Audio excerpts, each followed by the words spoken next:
आजान इतना जामे तरीन जिक्र है। और फिर आजान सिर्फ नमाज के लिए नहीं है, अजान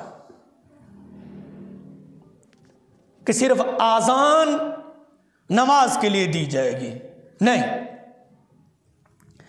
अजान मुतअद्दिद जगहों पर देना मुस्तहब, मुबाह और जायज़ है।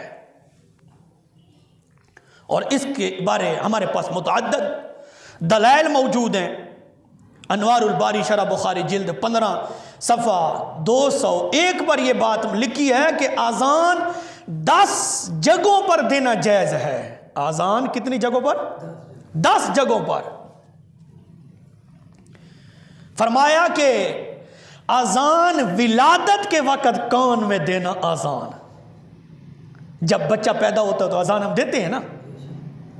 फिर लिखा जिन भूत परी का असर हो, जिस आदमी पर जिन भूत का परी का असर हो उसके कानों में भी अजान देना जायज़ है। जब उसके कानों में अजान दी जाएगी जिन भूत परी से उसको छुटकारा मिल जाएगा। ये अजान की फजीलत है। फिर लिखा है जब सवारी का जानवर सरकश हो जाए, पुराने जमाने में लोग ऊंट घोड़े पर सवार होते थे, सवारी करते थे।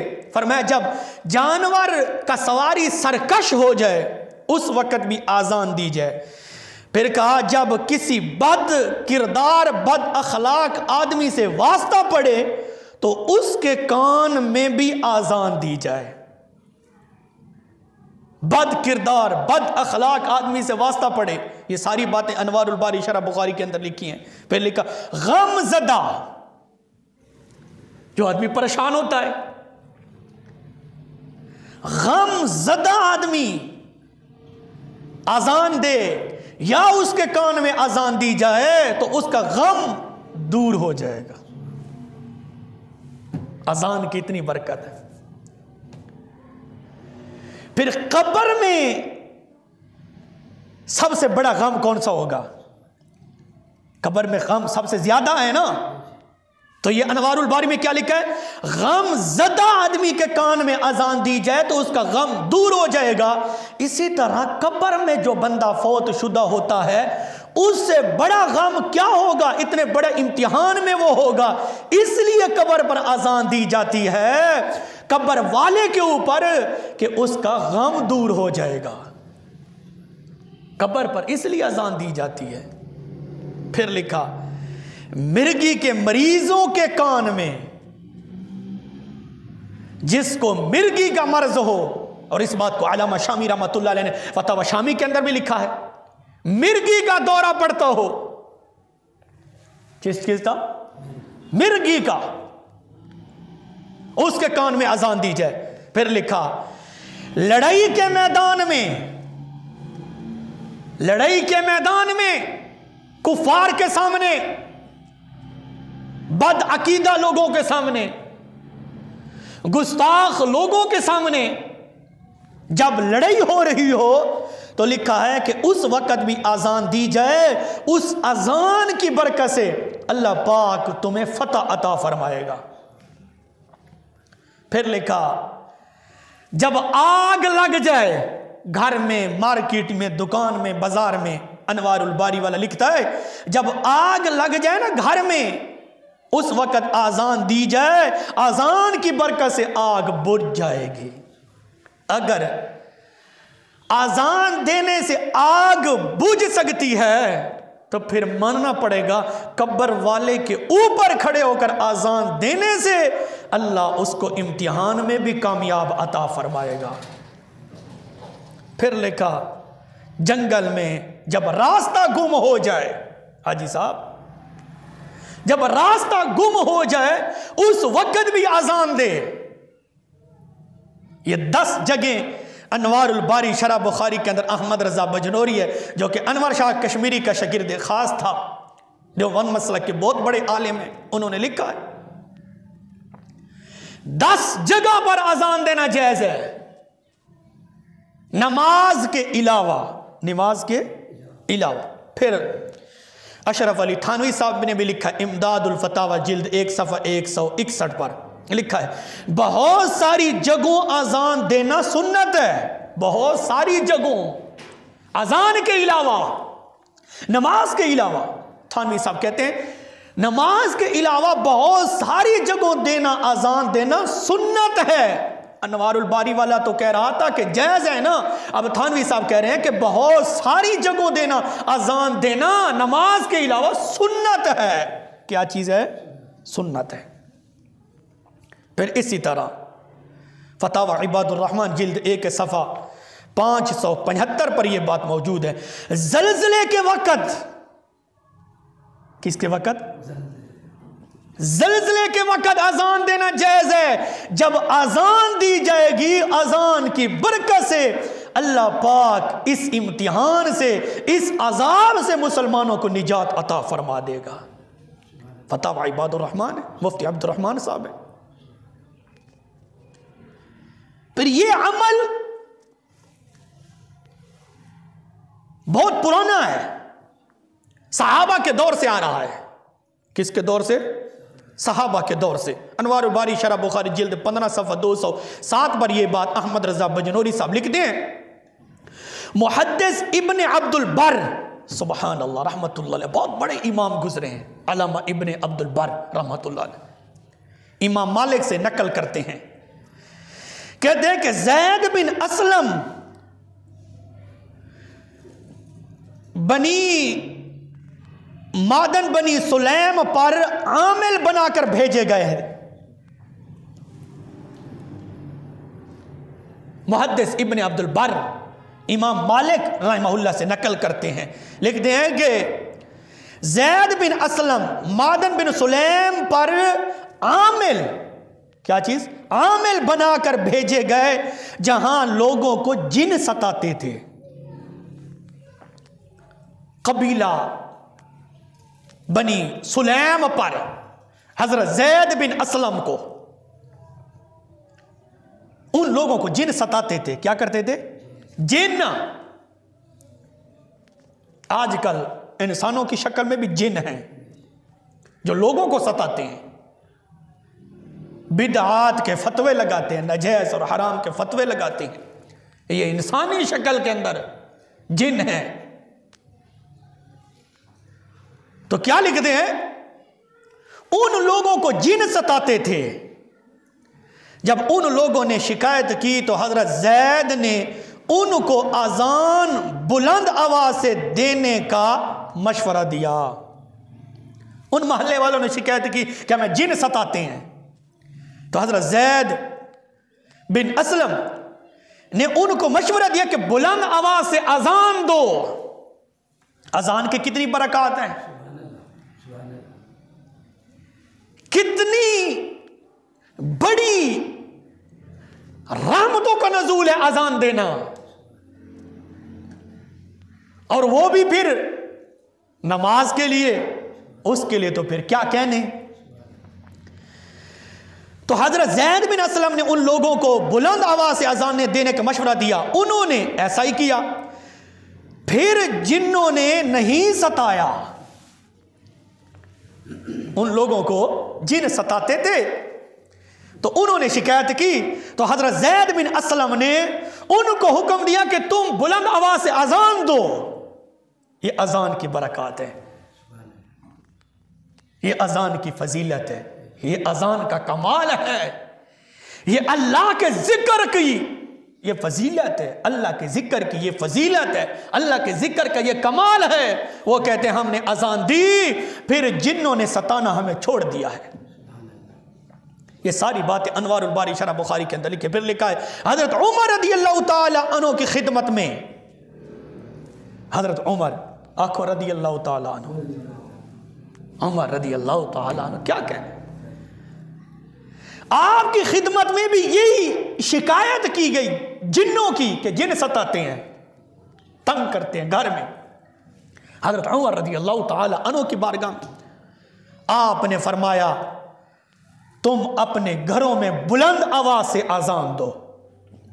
हजरत उमर ने फरमाया बुलंद आवाज से अजान दो। तो अजान देने से अगर जिन दूर हो सकते हैं, गम दूर हो सकता है, जंग में फतह हो सकती है, आग बुझ जाती है, मरीज को शिफा मिल जाती है और मिर्गी वाले आदमी को शिफा मिल जाती है, तो फिर मानना पड़ेगा जिस आदमी को हम कब्र में रखते हैं, कब्र पर अजान देने से अल्लाह के फजल से उसको कामयाबी भी मिल सकती है। फिर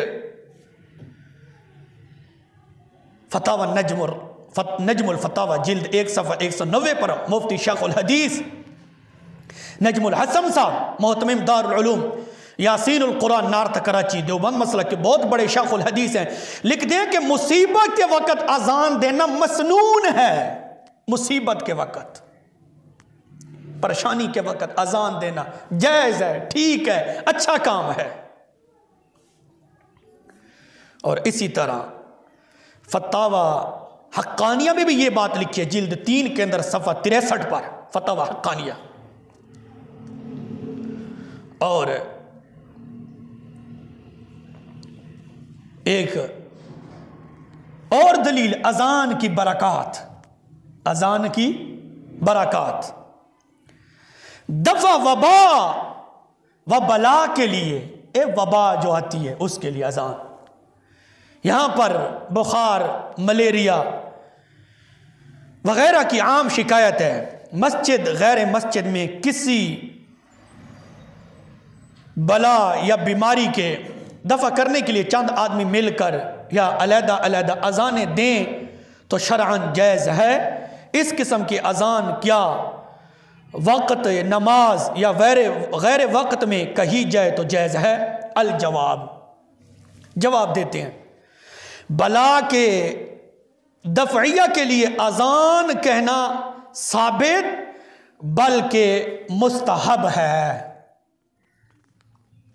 ये जो बीमारियां आती हैं, अब जो ये कोरोना का ड्रामा है, अगरचे इनका ड्रामा है, अगर सही मानों में वबाई मर्ज हो तो ये कहते हैं कि अजान देना मुस्तहब है, उसके लिए बिल्कुल जायज़ है। फतावा महबूदिया है।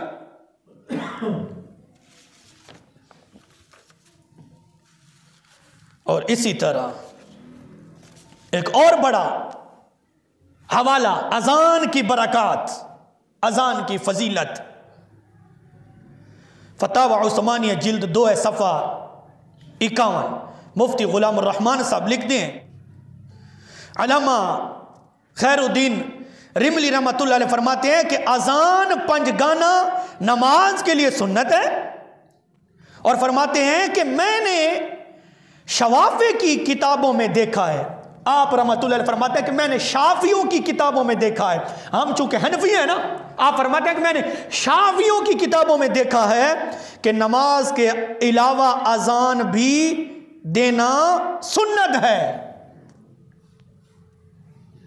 हनफियों के बहुत बड़े इमाम हैं अल्लामा खैरुद्दीन रहमतुल्लाह अलैह, फरमाते हैं कि नमाज के अलावा अजान देना भी सुन्नत है। मिसाल के तौर पर नवमौलूद बच्चे के कान में, ये वही बात कर रहे हैं अनवारुल बारी शरह बुखारी वाली, जब बच्चे के कान में दी जाती है अजान, फिर फरमाते हैं परेशान हाल, जो परेशान हाल आदमी होता है उसके कान में भी अजान दी जाए। फिर बाद में खौफ ज़दा आदमी के कान में अजान दी जाए। फिर लिखते हैं गज़बनाक शख्स और इंसान या जानवर की हालत अगर गैर हो जाए तो उसके कान में भी अजान दी जाए। फिर लेकिन इसी तरह लश्कर के टकराव के वक्त अजान देना जायज़ है। फिर कहते हैं बादल की गरज चमक के वक्त, जब बादल बहुत गरज चमक रहा हो उस वक्त भी अजान देना जायज़ है। अल्लामा खैरुद्दीन हनवी रहमतुल्लाह अलैह फरमा रहे हैं। और फरमाया यह भी कहा गया है कि मैयत को कब्र में उतारते वक्त, ये सारी बातें किताबों में लिखी है, मैयत को अजान की बरकत, अजान की फजीलत। अल्लामा खैरुद्दीन हनफी रहमतुल्लाह अलैह फरमाते हैं कि इसी तरह मैयत को कब्र में उतारते वक्त उसकी विलादत पर कियास करते हुए आजान देना जायज है। कब्र में उतारते वक्त फरमाते हैं, आखिर में फरमाते हैं कि जिन्नात की सरकश के वक्त भी अजान देना सुन्नत है। जब जिन्नात तंग करें बंदे को घर में या जंगल में, अल्लामा खैरुद्दीन रूमी रहमतुल्लाह अलैह फरमाते हैं कि उस वक्त भी अजान देना सुन्नत है जब जिन सताते हो। जैसे हजरत उमर रदी अल्लाह ताला अन्हु का फरमान मुबारक मैंने सुनाया है। फिर फरमाते हैं, आखिर में फरमाते हैं, अल्लामा हनफी रहमतुल्लाह फरमाते हैं हमारे यहाँ भी इसमें कोई इश्काल नहीं है। इन मौके पर अजान देना इनमें कोई शक नहीं है, कोई इश्काल नहीं है। फरमाते हैं जैसे ये अजान की फजीलत है, इसलिए तो रसूलुल्लाह सल्लल्लाहु अलैहि वसल्लम ने फरमाया कि अजान देने वाले का कदम, इसका चेहरा कल क़यामत के दिन मैदान हशर में रोशन और मुनव्वर होगा। उसका चेहरा क्या होगा? रोशन और मुनव्वर होगा। और इसी तरह फतावा दारुल उलूम वक्फ देवबंद के अंदर ये बात मौजूद है, जिल्द 1 सफ़ा नंबर 426 पर यह बात लिखी है कि अजान फुकहा ने आग लग जाने या गमों और परेशानियों के दूर करने के लिए अगरचे इजाजत दी है, परेशानियों को दूर करने के लिए, गम को दूर करने के लिए फुकहाए कराम ने इजाजत दी है। तो जब मैयत को कब्र में रखा जाता है उससे बड़ा गम हो सकता है? उससे बड़ी परेशानी हो सकती है? उससे बड़ा इम्तिहान हो सकता है? तो आप लिखते हैं फुकहाए कराम लिखते हैं कि गमों के वक़्त, परेशानी के वक़्त जब बंदा परेशान हो उसके कान में अजान दी जाए तो उसकी परेशानी दूर हो जाएगी। जंगल में है बंदा, रास्ता गुम हो गया है, अजान दे दे तो उसको रास्ता मिल जाएगा। मिर्गी वाला आदमी, सुनना भी चाचा सोना, मिर्गी वाला, किताबों में लिखिए, मिर्गी वाले मरीज के कानों में अजान दी जाए तो अल्लाह उसको शिफा अता फरमाएगा। ये लिखा है मेरे सामने है सारी बात। अगर मिर्गी वाले आदमी के कान में अजान दी जाए तो उसकी मर्ज दूर हो सकती है, तो फिर मानना पड़ेगा मैयत की कब्र पर अजान देने से मैयत को अल्लाह पाक कामयाबी अता फरमा देता है। फिर लिखा है जिन, हजरत उमर ने फरमाया रदी अल्लाह ताला अन्हु, सारे आखो रदी अल्लाह ताला अन्हु, हजरत उमर ने फरमाया लोग एक मोहल्ला था ना साथ, उनको जिन तंग करते थे, जिन सताते थे। तो हजरत उमर को बताया कि हजरत उमर ने फरमाया बुलंद आवाज से अजानें दो घर में। बुलंद आवाज से उन्होंने अजानें देनी शुरू कर दी। लोग कहते हैं उसके बाद फिर हमने जिन्नों को नहीं देखा। अजान की इतनी बरकत है तो फुक़हाए कराम ने आग लग जाए घर में, हम क्या करते हैं? आग लग गई, फलां हो गया, फलां हो गया, फोन करते हैं फलां को फोन करो। लेकिन नहीं, नियत के अंदर एक उसूल लिखा है, एक कानून लिखा है कि जब घर में आग लग जाए तो बुलंद आवाज से अजान देना शुरू कर दे। अजान की बरकत से अल्लाह आग को बुझा देगा, अजान की बरकत से। फिर फरमाया जब बंदा परेशान हो या जलजला आ जाए, जलजला लिखा है कि जलजले के वक्त अजान दी जाए, जो ही अजान दे दोगे फौरन अल्लाह की रहमतों का नज़ूल होगा, अल्लाह जलजले को रोक देगा। क्यों? जहां पर आजान होती है, जिस वक्त अजान होती है, फौरन अल्लाह के फरिश्तों का नजूल हो जाता है। शैतान 40 मील दूर भाग जाता है। शैतान अजान देने से 40 मील दूर भाग जाता है। क्यों? अजान की बरकत इतनी है। अगर शैतान अजान देने से भाग जाता है, क्यों? अजान का कमाल है। अजान ऐसा जामे तरीन जिक्र है कि शैतान को बड़ी तकलीफ होती है। किसको तकलीफ होती है? शैतान को बड़ी तकलीफ होती है। तो होनी भी शैतान को तकलीफ चाहिए ना। मैंने कहा हम जब कब्र पर आजान देते हैं तो शैतान को तकलीफ होनी चाहिए, ना कि इंसानों को, ना कि इंसानों को। क्यों? फरमाया जहां आजान दी जाती है 40 मील शैतान भाग जाता है। कितने मील? 40 मील। और अल्लामा खैरुद्दीन हनफी ने लिखा है कि मैंने शाफियों की किताबों में पढ़ा है कि मैयत को कब्र में उतारते वक्त आजान देना क्यों, उसकी एक वजह लिखी है। क्या लिखी है? वजह। फरमाया कि जहां पर आजान होती है ना, वहां फौरन शैतान 40 मील भाग जाता है। और मैयत को चूंकि कब्र में अभी अभी रखा है, और फौरन अल्लाह के फरिश्ते आ जाते हैं, पूछते हैं मन रब्बों का। और शैतान लानती मैयत को कब्र में भी नहीं छोड़ता। शैतान लानती मैयत को कब्र में भी नहीं छोड़ता, कब्र में भी माफ नहीं करता। अल्लामा खैरुद्दीन हनफी रहमतुल्लाह अलैह फरमाते हैं जो ही अजान दोगे शैतान 40 मील भाग जाएगा।